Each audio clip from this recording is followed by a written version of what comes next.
Marcos capítulo 2, de 18 a 22, diz o seguinte: a palavra do Senhor.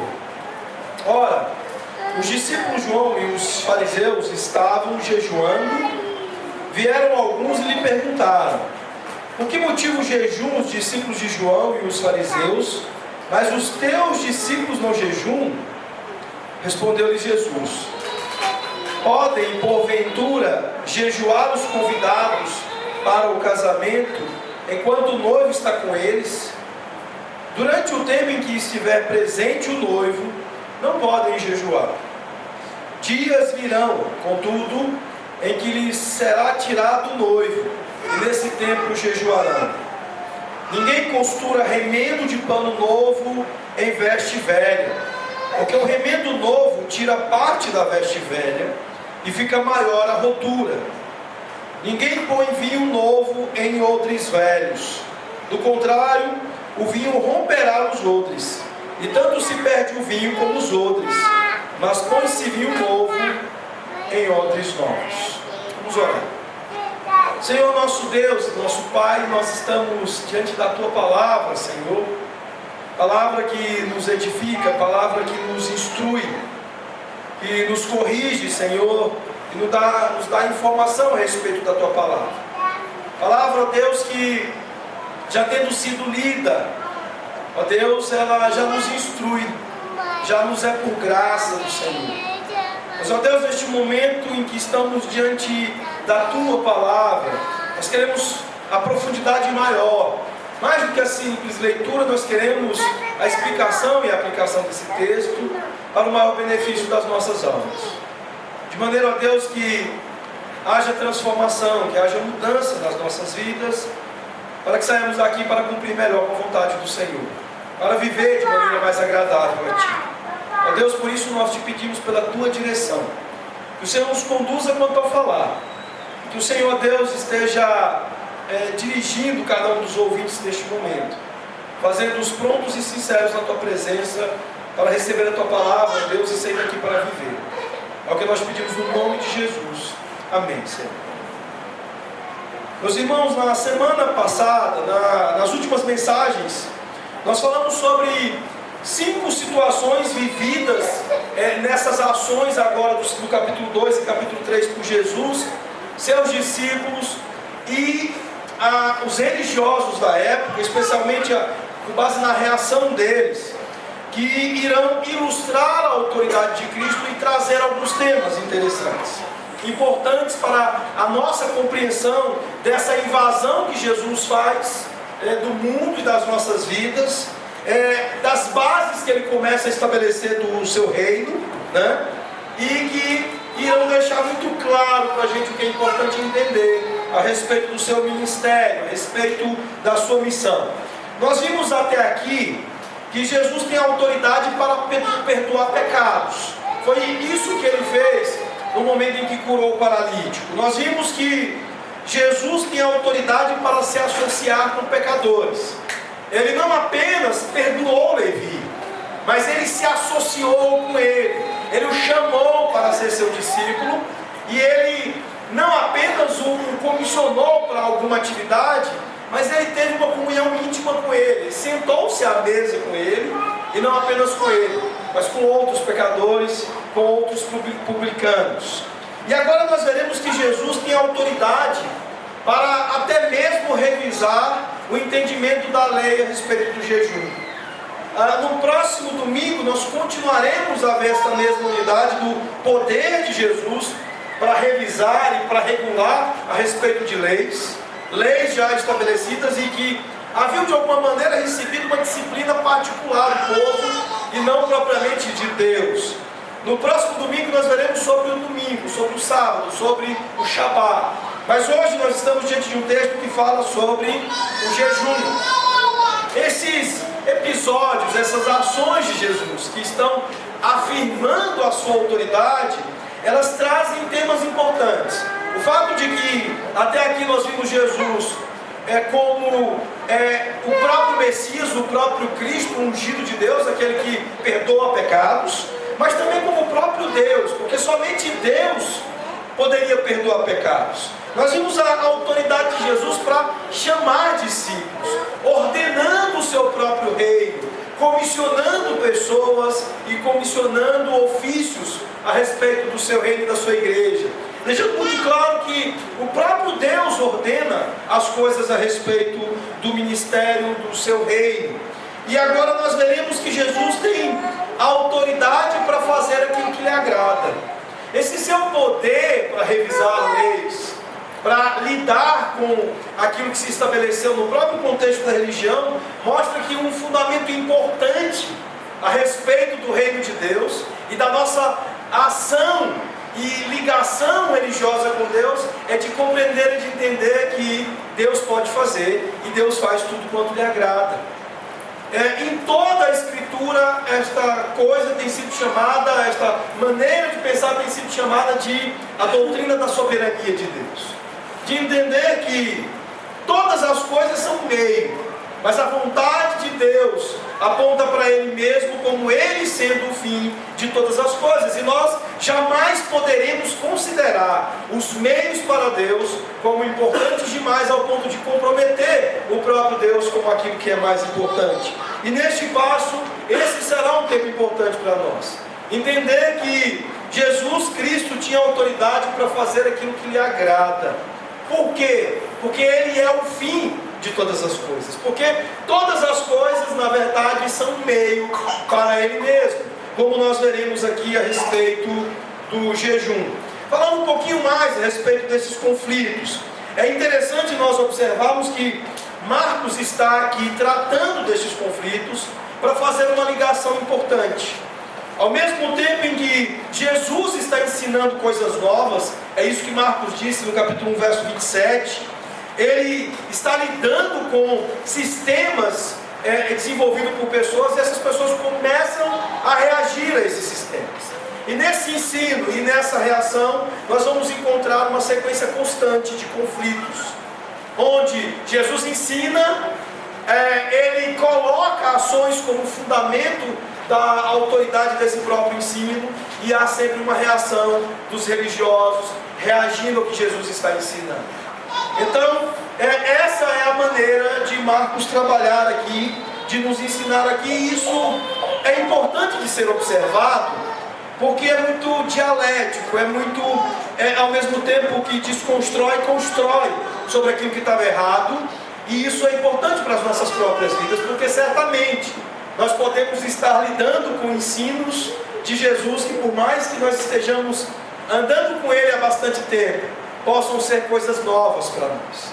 Hoje certamente nós iremos observar que há muita coisa nova que Jesus traz aqui, que possivelmente ainda não foram aplicadas, lançadas sobre coisas velhas da nossa própria religiosidade, da nossa espiritualidade, para as destruir, para as corrigir, para as reconstruir, restabelecer. Nós vamos estar atentos a isso. Mas é importante que no centro desses conflitos há uma questão muito importante. O conflito que está constantemente sendo configurado e demonstrado aqui na narrativa de Marcos está ligado com a questão da autoridade de Jesus. É preciso nós não nos esquecermos disso. Jesus é a autoridade aqui. Ele é não apenas o Salvador, mas Ele é o Senhor das coisas aqui. E todas as suas ações, todas as suas atitudes irão finalmente confirmar e demonstrar essa mesma autoridade.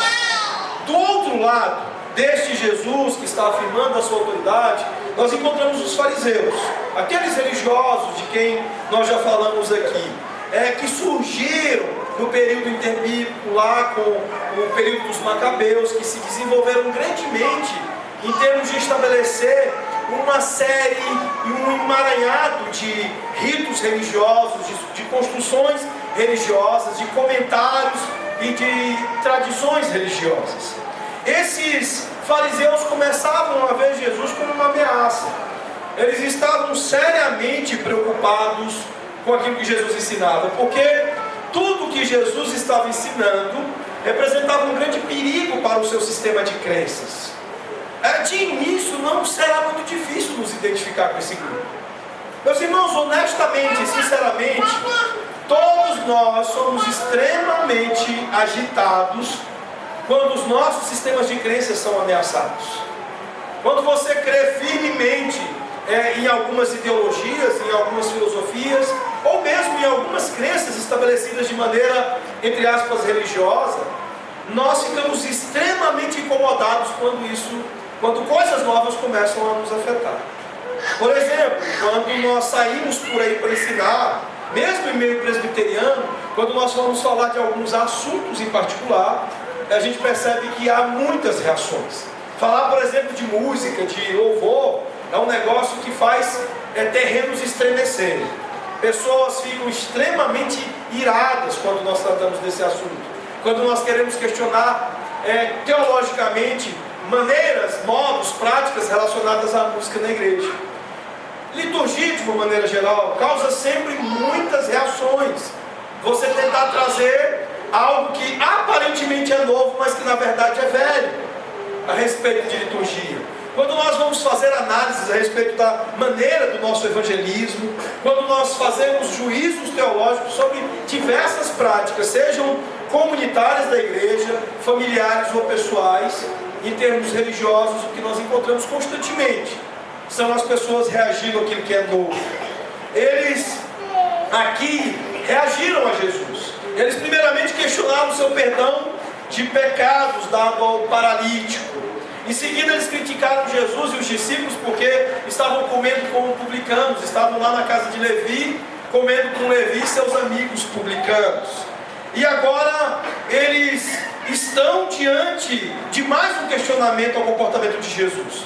Jesus não estava jejuando, e eles e os discípulos de João estavam jejuando. E como assim? Como é que Jesus, que era certamente esperado fosse um rabino, um mestre dentre os judeus pelo seu alto conhecimento das escrituras e da história e da tradição judaica, poderia estar envolvido com aqueles que não estavam jejuando, e poderia ele próprio não estar jejuando? Embora muitos dos fariseus estivessem procurando fazer o que é certo, aqui nós encontramos aquilo que Paulo chama de o zelo errado. Eles estavam buscando, pelas razões erradas, fazer o que era certo, e acabavam fazendo e executando também de maneira errada. O fato é que nós encontramos aqui pessoas iradas, zangadas com o Senhor Jesus, porque Jesus estava trazendo o ensino que era absolutamente contrário àquilo tudo que eles haviam estabelecido e daquilo tudo que eles tanto se orgulhavam. Mas é muito importante nós tomarmos um cuidado quando nós lidamos com esse quadro aqui. A maioria dos escritos recentes, quando vão lidar com os religiosos do tempo de Jesus, tem estabelecido uma coisa muito preocupante. Quase todos esses novos livros, principalmente reformados, quando vão falar do Evangelho, da centralidade do Evangelho, da supremacia de Jesus na vida da igreja, têm estabelecido uma coisa muito perigosa. Eles estão dizendo que existe Evangelho e existe religião. Que tudo quanto é Evangelho não é religião, que o Evangelho jamais vai produzir religião. E tudo o que se pode chamar de religião seria aquilo que pode ser associado com esse grupo de fariseus aqui do nosso texto. É preciso nós tomarmos cuidado com essa análise, com essa maneira de pensar. É preciso entender que a Escritura fala de religião em sentido positivo e fala de religião em sentido negativo. E cada vez mais escritores estão invertendo esse uso das Escrituras. Na verdade, nós já ultrapassamos a marca de estabelecer a religião predominantemente em sentido negativo, e na verdade estamos eliminando a possibilidade de que a religião possa ser algo positivo. O fato é que nem sempre religião estará associada com legalismo, e nem sempre religião será algo diferente do Evangelho. Nós precisamos entender e reconhecer que tudo na verdade é religião. Religião, da palavra latina religare, está relacionada com a ideia do próprio esforço ou do empenho do homem de estar ligado, de estar conectado com Deus.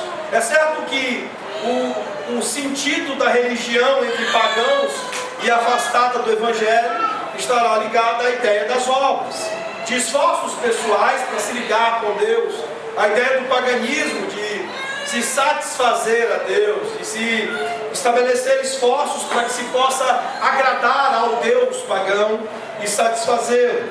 O ponto é que o povo de Israel tinha uma religião que é chamada de verdadeira, uma religião que é pura, uma religião que é chamada de sem mácula pela própria Escritura. Nós precisamos olhar para a Escritura e entender que lá nós encontramos uma religião que é feita por Deus e não uma religião que é feita pelos homens.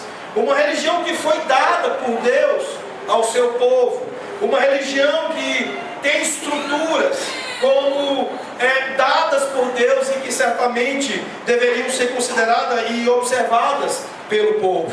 Quando nós olhamos para a Bíblia, nós vamos encontrar só no Novo Testamento por 28 vezes a expressão religião, 28 expressões.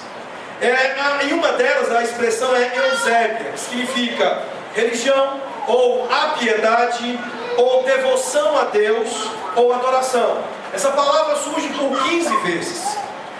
Como um verbo, eusébio significa adorar, ser piedoso, mostrar devoção a Deus. Como um adjetivo, ela aparece como devoto, divino ou pessoas piedosas. Como um advérbio, ela vai surgir de uma maneira piedosa ou devotadamente. Mas é uma expressão que, em sentido primário, significa religião. Piedade, portanto, devoção, adoração, são relações, similaridades ou mesmo sinônimos de religião, mas num sentido claramente posto pelas Escrituras como algo positivo, como algo bom e algo dado por Deus. A outra expressão é treskeia no grego, que traduzida literalmente também é religião. Ela tem 4 usos e 3 deles destacados nós encontramos em Atos 26, verso 5, Colossenses 2, 18 e em Tiago capítulo 1, versos 26 e 27, quando Paulo coloca o cuidado com a língua como uma boa prática da religião, como algo recomendado no contexto da religião. Essa expressão transformada em adjetivo, ela coloca o religioso como aquele que leva Deus a sério. O religioso é aquele que seria um equivalente do Antigo Testamento para temente ao Senhor, ou em outros momentos é usada simplesmente como discípulo de Jesus. O discípulo de Jesus é inevitavelmente um religioso. Portanto, quando nós olharmos para os fariseus, os religiosos do tempo de Jesus, ou aqueles que tinham um aspecto mais acentuado de religiosidade, nós precisamos tomar cuidado para não jogar o bebê fora junto com a água suja. Eu sei que a maioria das mães, eu acho que mãe nenhuma faz isso, né? Dá o banho no bebê, depois na hora de derramar a água suja do banho, jogar o bebê fora, né? Então, fazendo como as mães, que não jogam tudo fora, o bebezinho vai para a cama, para cima da fralda, fica sequinho e depois vai para a roupinha e vai para o lugarzinho dele. Nós não faremos isso também com esta expressão religião. Paulo também usou religião em sentido positivo. Ele vai usar especialmente a palavra eusébia, que na preferência da tradução adotada pela ESV, a palavra é comumente traduzida como piedade, mas que tem o sentido primário de religião. Nós vamos encontrar, por exemplo, em 1 Timóteo 4, de 6 a 10, e no capítulo 6, de 3 a 6, e depois no versículo 11. Essa expressão usada por Paulo, ela coloca a piedade ou a religião como um produto do Evangelho, ou seja, aquilo que a pregação e o ensino produzem.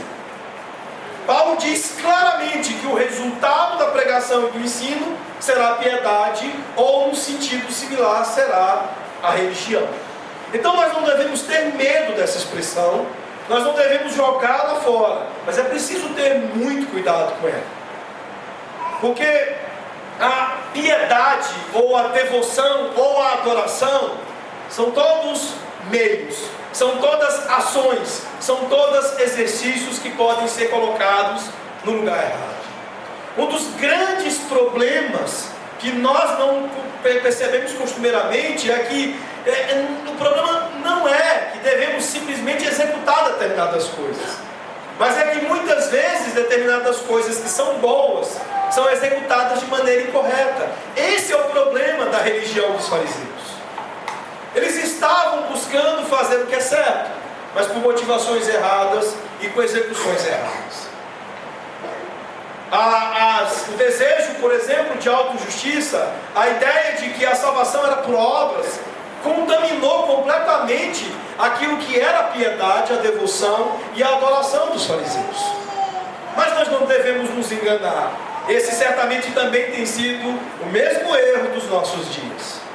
Meus irmãos, é muito bom e é biblicamente recomendado orar. Mas vocês já pararam para a possibilidade que nós podemos estar orando de maneira errada? Precisamente nesse mesmo momento, muitas igrejas estão reunidas e estão cultuando a Deus. E eu quero fazer com que vocês creiam que a maioria delas estão orando de maneira errada, estão pregando de maneira errada, estão louvando, adorando a Deus de maneira errada. Nem sempre aquilo que toma feição de piedade, de devoção e de adoração será algo benéfico. Não porque o ato em si seja errado, mas porque a maneira da execução do ato, ou a motivação, ou o alvo do ato está errado. Uma música de louvor a Deus é algo desejável, é algo fantástico. E as pessoas às vezes ficam extremamente iradas quando nós criticamos a letra de determinados cânticos, porque nós estaríamos criticando algo que é uma expressão em favor ou dirigida a Deus. Mas o ponto é, Jesus pegou os maus exercícios dos fariseus na sua linha de frente de ensinos. A partir do momento que ele começou a ensinar, se tornou inevitável a desconstrução, a destruição da maneira e do modo religioso dos fariseus. O problema então não é religião. O problema é se temos uma boa religião ou se temos uma má religião. Se estamos praticando a religião de modo correto, a religião pura e sem mácula, ou se estamos envolvidos com uma religiosidade errada, contaminada, fora do prumo, fora do eixo. E, infelizmente, na face da terra, não há quem não seja religioso. Qualquer antropólogo, psicólogo, sociólogo, depois de um tempo de conversa, admitirá que todo ser humano é religioso. Todos nós fomos feitos à imagem e semelhança de Deus, e Deus colocou nas nossas mentes e em todos a sua lei gravada, o que nós chamamos de consciência. Até o ímpio é acusado pela sua própria consciência. Todos sentem necessidade de Deus. O mais terrível e intenso dos ateus é o religioso. A sua religião é o ateísmo. A sua devoção é a obstinação de gritar que não há Deus. O seu Deus, a incredulidade. Ele é, creio-me, um religioso. Todas as pessoas são religiosas. Como eu já falei em outro momento aqui, nós adoramos o tempo todo. O problema é o que nós estamos adorando. Nesse preciso momento, e muitas vezes vocês ficam irados comigo, com o pastor Carlos, porque nós somos enfáticos quanto ao domingo, enfáticos quanto ao culto. Muitos dos nossos irmãos, por fraqueza, por pecado, estão negligenciando o culto público. Estão assistindo televisão, estão dormindo. Alguns não estão fazendo por pecado, alguns estão enfermos, alguns estão com dificuldade, alguns não tiveram condições físicas de estarem presentes aqui. Mas outros não, outros simplesmente colocaram o seu conforto para ser objeto da sua adoração hoje à noite. Outros colocaram a televisão, o filme, o entretenimento, o lazer, para serem objeto da sua adoração. Outros colocaram companhias, pessoas, como algo mais importante do que adorar a Deus. Mas nós precisamos entender isso. Há uma natureza essencialmente religiosa em todos nós. nós vivemos o tempo todo exercitando devoção, exercitando expressões de adoração. A grande questão é saber quais são as nossas motivações e qual tem sido o alvo, objeto dos nossos afetos e da nossa devoção. Então, nós olhamos para as Escrituras e vemos sim que há uma religião. O Novo Testamento está repleto dessa expressão. Mas lá atrás, no Antigo Testamento, nós vamos perceber que a religião foi dada pelo próprio Deus. Por exemplo, quando Deus salvou o povo do Antigo Testamento tirando do Egito, nos preparativos Deus deixou muito claro que aquela libertação inseriria o povo novamente na religião deles. Deus iria levar o povo para o deserto, iria reunir este povo no Sinai, e lá Deus daria ao povo não apenas uma lei para o qual esse povo deveria viver como forma de expressão de piedade, de devoção a Deus, mas também daria meios para o culto. Deus também daria regras para o culto. Nós vamos encontrar a entrega dos 10 mandamentos depois da libertação do povo, o decálogo, sendo que os 4 primeiros mandamentos são sobre religião. Os 4 primeiros mandamentos são sobre como se relacionar com Ele de maneira direta, no culto e na adoração dEle. Além disso, o Senhor entrega ao povo o tabernáculo, que é o lugar designado para a adoração, para o culto. Além disso, o livro de Levítico também é dado ao povo como livro de regras da religião do Antigo Testamento. E nós precisamos entender que Jesus não veio revogar, mas cumprir estas coisas. Jesus não veio eliminar, mas todas elas apontavam para Ele. Toda a religião dada no Antigo Testamento foi construída sobre a graça, a fé e a expiação pelo sacrifício. E Jesus cumpriu todas essas coisas. Para Ele apontavam todas essas coisas. Tudo apontava para Jesus, de maneira que Ele é o cumprimento da lei do Antigo Testamento. Ele é a religião, a nossa religião. Foi isso que nós ouvimos hoje pela manhã, quando em João 14 Jesus diz: eu vou e voltarei. Eu vou àquela cruz e retorno através da ressurreição. E quando eu voltar, onde eu estiver, vocês estarão comigo. Religados numa religião. Eu serei o tabernáculo de vocês. Eu serei o templo de vocês. Eu serei a religião de vocês. E Jesus deixa muito claro que a sua religião não é a anulação daquilo tudo que Ele e o Pai e o Espírito houveram dado no passado a todo o povo. E Ele deixa muito claro que continuar obedecendo os mandamentos é uma expressão de afeto e de amor daqueles que estão nessa religião. Ele diz: aqueles que me amam, aqueles que estão na religião comigo, são aqueles que guardam os meus mandamentos, as regras da religião, o modo de viver da religião.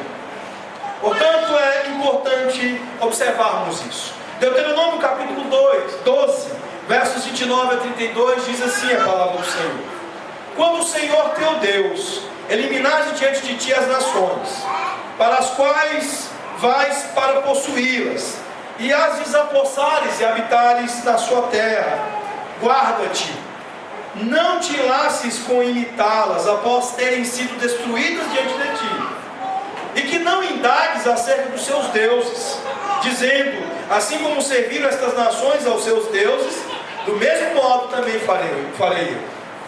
O Senhor já estava certo de que nós somos um povo frágil.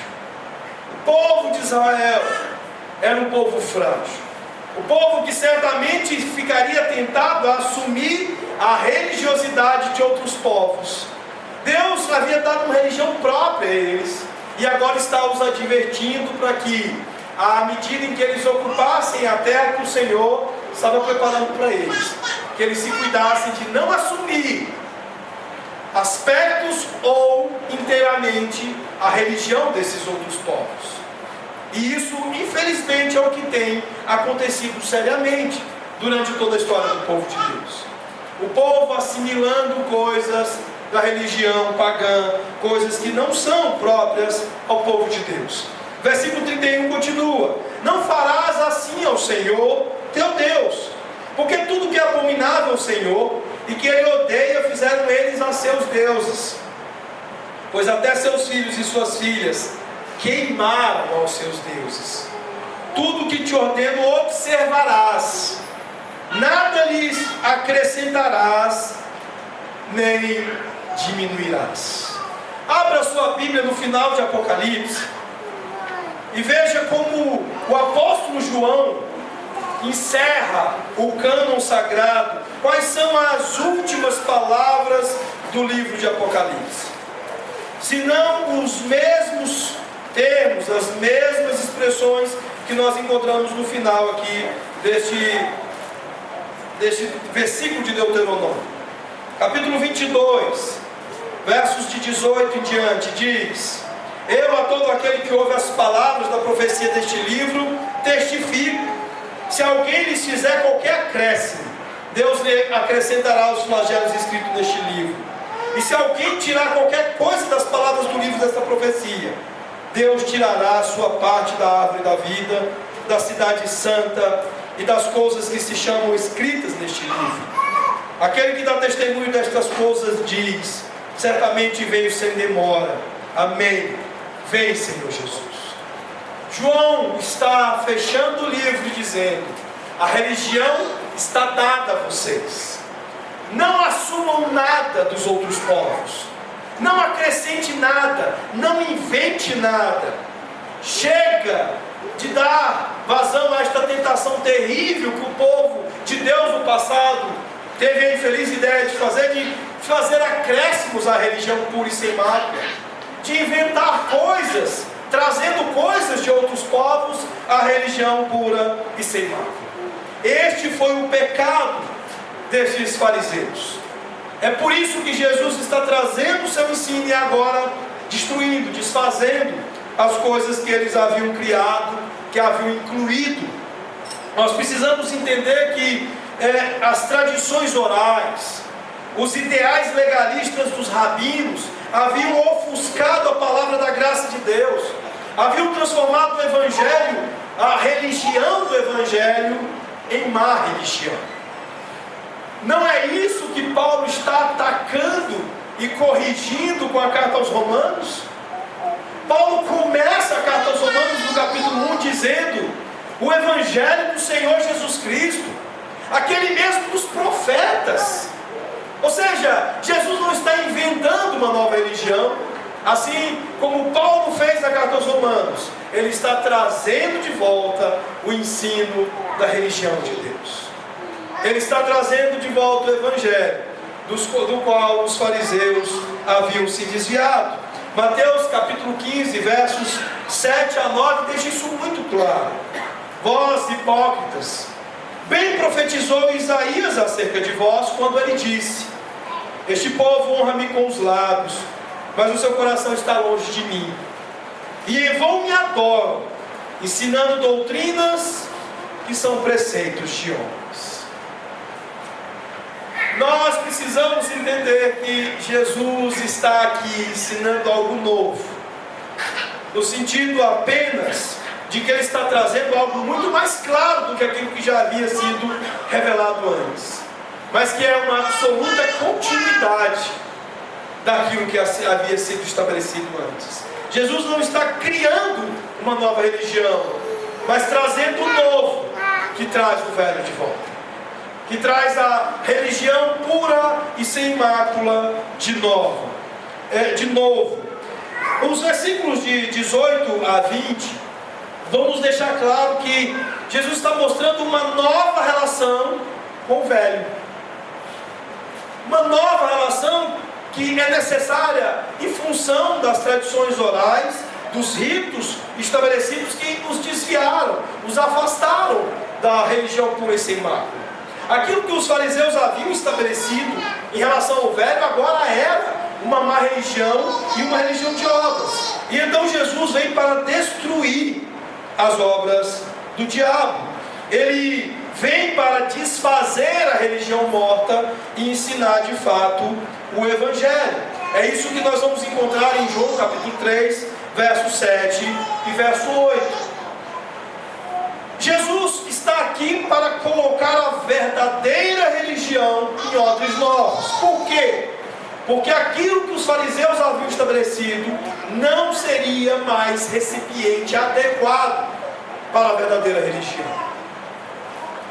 Os odres velhos da autojustiça, os odres velhos da religião das obras, carregados de ritos, carregados de confianças em regrinhas feitas por homens, não seriam o recipiente adequado para o ensino de Jesus.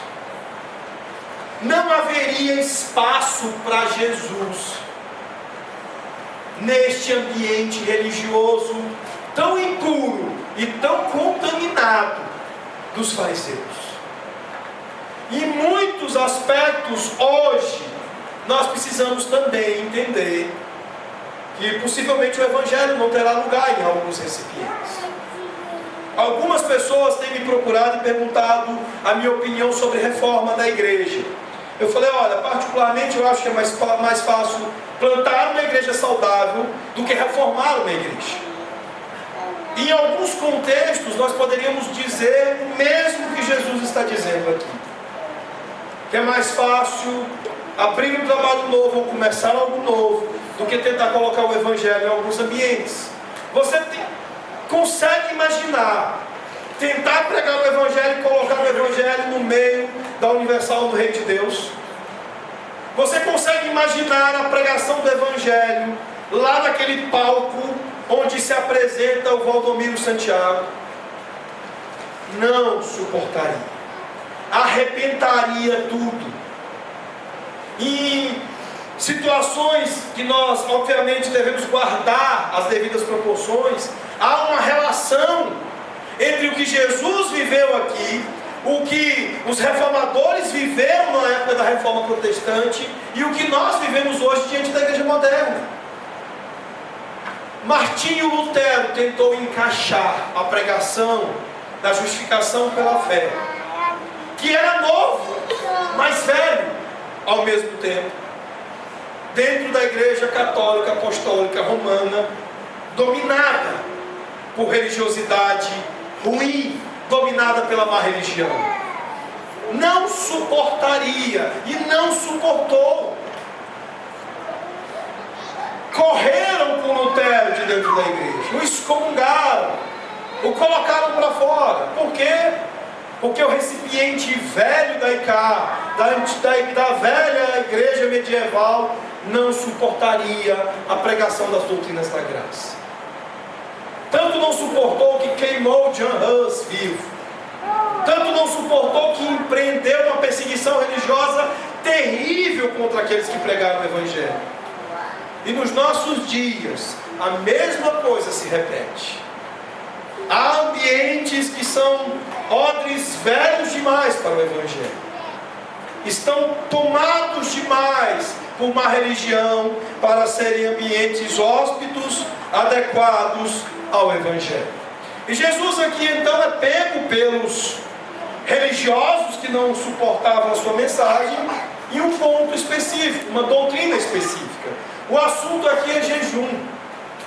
É impressionante nós observarmos como as coisas se repetem, porque hoje nós vemos as mesmas os velhos erros dos fariseus em relação ao jejum sendo praticados por muita gente. Qual o problema aqui? O problema aqui não é que o jejum de Jesus está invalidando o jejum.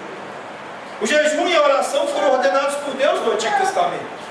Eles foram divinamente ordenados como maneiras de se conectar com Deus em tempos difíceis. Era uma forma de você disciplinar a alma e o corpo para, em épocas muito angustiantes, você poder conseguir se conectar com Deus, ter uma aproximação maior de Deus. Mas em nenhum lugar do Antigo Testamento o jejum é ensinado como uma regra ordinária, como algo para ser feito sempre como evidência de espiritualidade.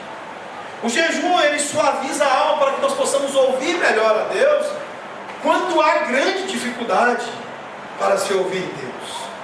Não é, por exemplo, o nosso contexto aqui. Mas o problema é que eles estavam defendendo uma regra criada por eles de que deveria se jejuar sempre.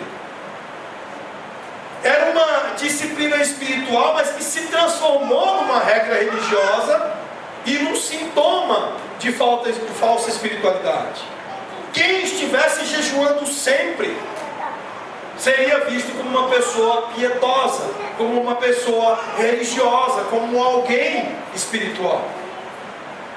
Vocês se lembram quando Jesus se depara com a oração do fariseu e do publicano?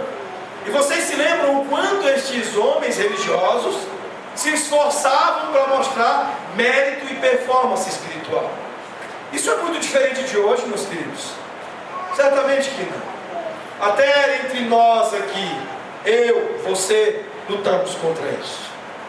Nós gostamos, especialmente numa época tão narcisista quanto a nossa, de demonstrar, como eu já falei aqui, sabeça, mas também muita espiritualidade. Nós queremos ser os espirituais. Nós somos do tipo que, se nós fazemos culto doméstico com os nossos filhos, nós fotografamos e colocamos no Facebook. Eu faço culto doméstico com meu filho. Jejum, nós avisamos no Facebook que nós estamos fazendo jejum. Nada menos bíblico do que isso. Porque uma das características da doutrina bíblica do jejum era o fato de que a pessoa se retirava para jejuar. Você não avisava que ia jejuar. A exceção era o jejum público, que era convocado pelos oficiais, pelos sacerdotes, pelos líderes do povo. E jejuava-se por causas públicas nesse contexto. E aqui nós percebemos um emblema de falsa religiosidade sendo claramente combatido por Jesus. Falou, não é assim, que nós não vamos jejuar. E você sabe qual que é o problema mais grave? O problema mais grave não é que vocês estão abusando de uma disciplina espiritual, usando-a de maneira indevida. O problema é que vocês estão perdendo Deus de perspectiva. Porque veja o que os versículos dizem. Ora, os discípulos de João, os fariseus, estavam jejuando. Vieram alguns e lhe perguntaram: por que motivo jejuam os discípulos de João e os dos fariseus, mas os teus discípulos não jejuam? Respondeu-lhe Jesus: podem, porventura, jejuar os convidados para o casamento, enquanto o noivo está com eles? Durante o tempo em que estiver presente o noivo, não podem jejuar. O que Jesus quer dizer aqui? Noivo no Antigo Testamento não é uma figura messiânica. É uma referência ao próprio Deus, à Trindade. No Antigo Testamento refere-se a Deus como noivo, Israel como a noiva. Essa é a figura comum lá. Então o que Jesus está colocando aqui mais claramente para os seus ouvintes agora eu não estou chamando a atenção para vocês quanto à minha posição messiânica, como a mim como o Salvador enviado, mas como Emanuel, como Deus encarnado, Deus com vocês. Lembrem-se, o jejum era para suavizar a alma, para ficar mais fácil de ouvir Deus. Deus invadiu o mundo, Deus encarnou, estava entre eles, estava com eles. Para que jejuar? Deus está falando ao pé da orelha, está fazendo milagres no meio deles, está os ensinando em carne, presente com eles. Por que jejuar? Eu fico pensando, eu já ouvi algumas histórias que não batem, contas que não fecham. Por exemplo, eu vi uma história de que enquanto um pastor pregava numa igreja, sempre ficava um grupo de irmãos no sótão da igreja, orando para sustentar a pregação do pastor. É algo parecido com isso aqui. Cristo está falando e eles estão lá orando. Como assim? Como assim? Na igreja o tempo todo nós assistimos expressões de ativismo durante a pregação. Cristo está falando através da pregação da palavra, e as pessoas estão se consagrando ao serviço de Deus, fazendo outras coisas. Nós precisamos olhar e entender o que Jesus está ensinando aqui. Olha, a religiosidade velha, as regras velhas, o modo velho de vocês, criado por vocês, para tentarem se relacionar comigo, não tem como ser usado. Você sabe por quê? Porque vocês conseguem fazer jejum para tentar me ouvir, enquanto estão deixando de me ouvir, enquanto eu estou falando, enquanto eu estou aqui em carne no meio de vocês, com vocês pregando, ensinando e fazendo milagres. O que Jesus está fazendo é ensinar uma nova relação com o velho. Por quê? Porque a relação se corrompeu com o passar do tempo, ela se desviou, ela se afastou das Escrituras. Deus não está aqui, através do seu Filho, através de Jesus, o Deus encarnado, invalidando o jejum, mas deixando muito claro que não faz sentido você ouvir, deixar de ouvir a pregação, deixar de ouvir Deus para jejuar. A ideia de um jejum espiritual é muito mais profundo do que não comer o alimento por um período de tempo. Nos nossos dias, isso também tem sido presente. Tem muita gente que quer castigar o corpo fazendo jejum de alimentos, sendo que ele já tem o costume de comer pouco.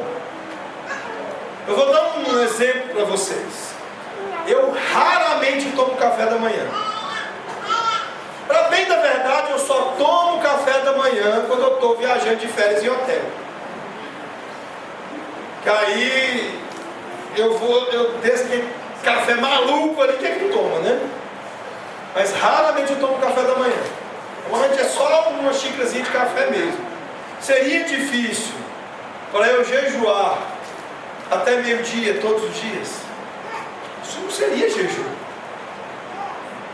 Qual a disciplina espiritual existente nesse caso? Nenhuma. Haviam coisas que estes homens faziam, das quais eles deveriam se abster, que eram muito significativas para a espiritualidade deles, do que se abster de alimentos. Por exemplo, eles não se abstiam do orgulho, sempre em cima das tamancas, sempre altivos, olhando sempre de cima para baixo. Por que não se abster disso? Por que você não amacia a alma descendo do pedestal? Eles não fizeram isso. E também não entenderam a finalidade do jejum, que era disciplinar alma e corpo, para que pudéssemos ser melhores ouvintes. E eu pergunto para vocês, a abstenção de alimentos fez com que fariseus se tornassem melhores ouvintes? Não. Se tornarem mais sensíveis à presença de Deus? Não. Portanto, os velhos modos de se relacionar com Deus se provaram realmente frutos do diabo. E Jesus veio para destruir esta má religião, este mau modo de se relacionar com Ele. O jejum não é uma marca da sinceridade religiosa, é uma coisa para ser feita, não é uma coisa para ser feita para outros homens verem, mas uma coisa para amaciar as nossas almas, para nos fazer melhores ouvintes. E certamente, quando praticado por motivações erradas, quando nós fazemos o jejum para ganhar uma medalha, havia um cachorrinho, né? Acho que era um Mutley, que ele sempre fazia uma coisa, com medalha, era um Mutley, fazia isso. Nós hoje vemos muitas pessoas praticando atos de espiritualidade, chegando diante da igreja e testemunhando em tudo quanto é lugar, como um Mutley, medalha. Parece que é isso que desejam. E Jesus está combatendo isso. Jesus está destruindo isso. nós precisamos entender o modo de Jesus aqui. A disciplina espiritual de que precisamos é aquela que de fato, verdadeiramente, disciplina a nossa alma e o nosso corpo para ouvir Jesus.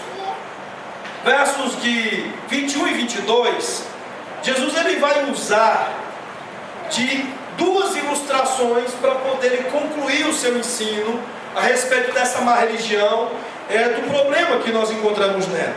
Ele vai usar primeiro uma que é comum aqui às costureiras. Eu não sei quantas das irmãs aqui têm habilidade de costura. Levanta a mão, por favor, quem é costureira aí. Temos uma lá no fundo. Só temos uma? Então é uma ali, a Érica, né? Esses dias eu conheci a esposa do pastor Diogo Freitas, excelente costureira também. Vocês precisam aí, as que sabem, de repente começar a ensinar as outras, é muito bom. E vai ajudar vocês a entenderem esse versículo. O versículo diz assim: ninguém costura remendo de pano novo em veste velha, porque o remendo novo tira parte da veste velha e fica maior a ruptura. Eu sinceramente não entendo nada de costura, mas como eu entendo de roupa velha, eu consigo imaginar o que o Senhor Jesus está descrevendo aqui. O pano velho é um pano já desgastado, um pano que vai se acabando. E o pano novo é um pano mais firme, consistente. Se você costurar um no outro, a tendência é que torne o outro ainda mais frágil. Não faz sentido também você gastar o que é novo para colocar naquilo que está se desfazendo, naquilo que é velho, né? Então Jesus está ilustrando com isso aqui de que a religiosidade dos fariseus, este modo antigo de se fazer as coisas, não iria suportar a pregação da graça, não iria suportar o Evangelho, ia romper com eles, ia desfazer e acabar com o sistema deles. Jesus não podia simplesmente se juntar com os fariseus, ao invés de ficar lá comendo na casa de Levi e pregar as coisas que ele tinha para pregar, porque ele iria acabar com o farisaísmo, ele ia romper com tudo. A mesma coisa seria o que aconteceria com Lutero. Se Lutero começasse a pregar, e até mesmo nas reuniões daqueles bispos ali, certamente não tinha outro resultado que não teve: ruptura, não haveria outro meio. Mas Jesus, no verso 22, usa uma outra ilustração. Ele diz: ninguém põe vinho novo em odres velhos, do contrário, o vinho romperá os odres, e tanto se perde o vinho como os odres. Mas põe-se vinho novo em odres novos. Um odre era feito de pele de cabra, e o vinho, vocês sabem que o vinho ele se expande, ele fermenta, né? É mais ou menos como quando algum de vocês já experimentou fermentação na própria barriga. Você fica inchado, né? Dá uma inflada, assim, uma inchada. E a pele do odre novo, ela tinha margem para esticar. Ela suportaria a fermentação do vinho e conseguiria aguentar o negócio, né? Assim como, por exemplo, as mulheres que estão grávidas, né? Vai expandindo o bebê e a pele da barriga de lá tem que suporta. Depois que o neném volta tudo direitinho, né? Ainda mais quando ajuda aí os creminhos, né? Tem uns cosméticos aí que ajudam bastante.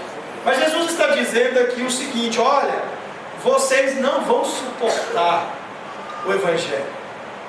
Ele vai se alargar, ele vai fermentar, o reino de Deus vai expandir, ele vai alargar-se, especialmente com algo muito novo que eles estavam vedando, que era o Evangelho às nações, o Evangelho para a humanidade, para todos os povos, todas as línguas, todas as nações. Os fariseus estavam carregados de preconceitos raciais, étnicos. Vocês se lembram bem da maneira como Jesus vai lidar com os samaritanos, vai lidar com gente excluída. Quantos estavam sendo excluídos do Evangelho, como o próprio Levi, os amigos de Levi? O Evangelho era inclusivo demais para caber na carrocinha dos fariseus. O evangelho era expansivo demais para caber no camburãozinho dos fariseus. E muitas vezes nós precisamos entender hoje essa verdade. Algumas verdades, algumas pregações da Bíblia simplesmente não cabem, não serão suportadas em alguns ambientes. Simplesmente vai romper com tudo. Então Jesus está dizendo: nós precisamos de um novo enquadramento. Nós precisamos de vasilhames novos para suportar isso aqui. Nós precisamos de odres novos para fazer caber essas coisas. Jesus tinha vindo e com ele trouxe o reino de Deus à terra. Ele, em Marcos 1,15, deixa claro que o tempo está cumprido, o reino de Deus está próximo. Creia, se arrependa e creia no Evangelho. As velhas estruturas da lei mosaica, no tratamento que elas receberam da tradição rabínica, não podiam mais suportar a proposta do reino de Deus. Aquilo que Jesus estava trazendo, não seria mais possível suportar este vinho novo em um odre velho, em alongamento, remodelando, em fermentação, em expansão. Não cabia. O vinho novo do Evangelho precisa de odres novos. Um cristianismo do Novo Testamento precisa de uma igreja do Novo Testamento. Não seria possível conviver com aquele povo desviado, afastado da palavra de Deus, que vivia tão apegado às obras, às tradições rabínicas, a todas as suas tradições orais e os acréscimos que fizeram as Escrituras. O fato, meus irmãos, é que o Evangelho exige uma nova religião. O Evangelho exige a fé apostólica. Lembram da parte da manhã? Ser e fazer.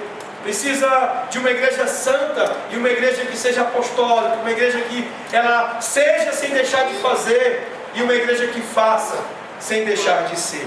Essa era a proposta de Jesus. Ele não estava condenando simplesmente tradições bíblicas, ele não estava condenando a religião, mas ele estava condenando os acréscimos, as tradições criadas pelos homens. Ele estava desfazendo aquelas coisas que impediam o povo de fato ouvirem o Cordeiro Santo. E o que é importante para nós hoje? É muito importante reconhecermos essa verdade hoje. Muitos cristãos professos estão verdadeiramente enlaçados num tipo de cristianismo que é uma espécie de esteira de desempenho. Há uma luta, uma corrida baseada na falsa espiritualidade. Mais ou menos assim: aquele que tem problema com bebida acha que todos os seus problemas se resolvem ficando limpo. Não vou beber. Nós empreendemos lutas achando que se nós nos livrarmos de alguns pecados em particular, nós seremos mais morais, mais justos diante de Deus. E muitas vezes nesta corrida, o que nós temos assistido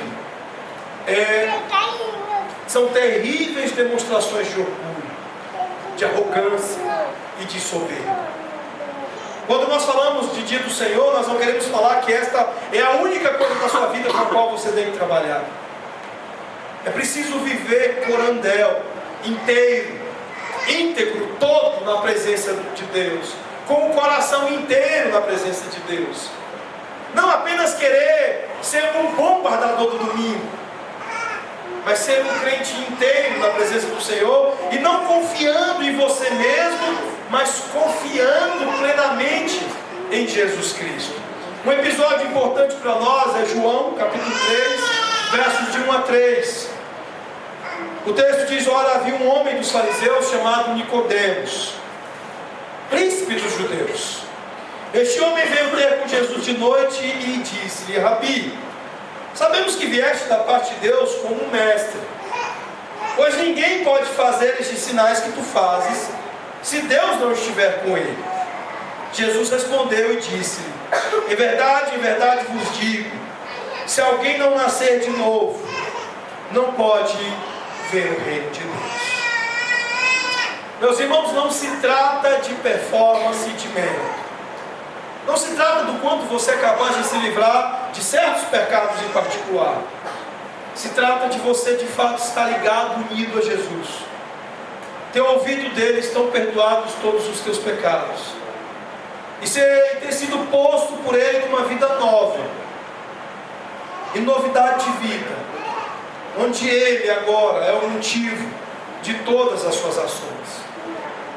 Você não luta contra a bebida ou o excesso dela porque você quer ser mais moral diante da sua esposa, diante da igreja. Mas você se domina com relação ao uso da bebida porque você quer ser como Jesus, que bebeu e que era chamado de beberrão pelos religiosos. Não obstante ser perfeito, ser Deus, ter estado entre nós e ter lidado com a bebida de maneira santa. Você não vai lutar contra a mentira simplesmente porque você quer zelar pela sua reputação, mas porque você quer agradar a Deus, sempre como Jesus, que não ama a mentira, que odeia a mentira. Portanto, é preciso entender que nós devemos guardar os nossos corações, não apenas do pecado, mas da moralidade, da falsa religiosidade, desse ritualismo que busca disciplinas espirituais para ser alguém. Lembre-se de uma coisa, daquilo que nós falamos de manhã. A tua identidade não é você quem constrói, Jesus te deu. E com relação a ela, você precisa agir em gratidão e comunhão.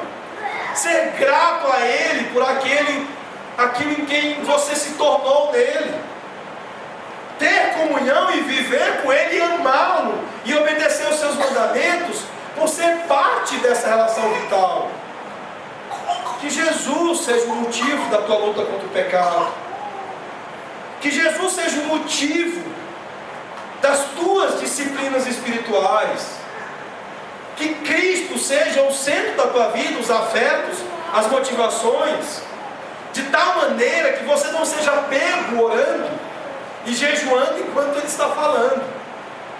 Que você não seja pego fazendo alguma coisa em suposta consagração, quando Ele está falando com você, como aconteceu nesse texto.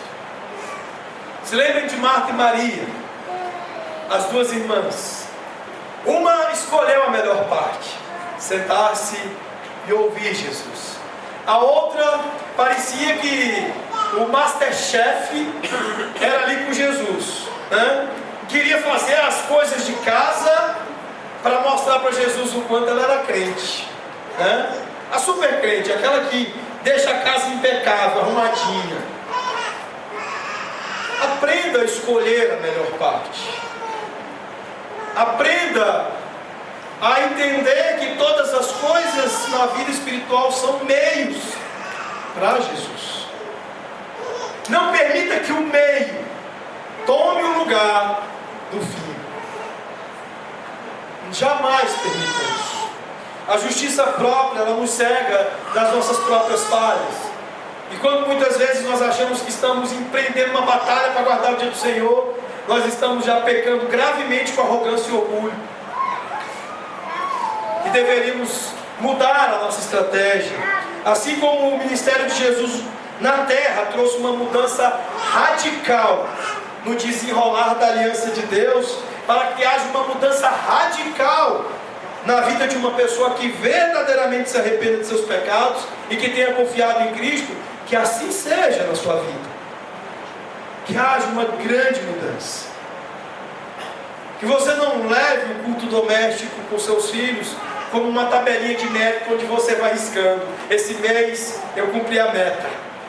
Mês que vem eu vou dobrar a meta. Não faça isso. Confie em Jesus. Ouça Jesus. E use desse afeto no lugar certo, como uma motivação para você viver uma vida espiritual gozosa. Feche os seus olhos.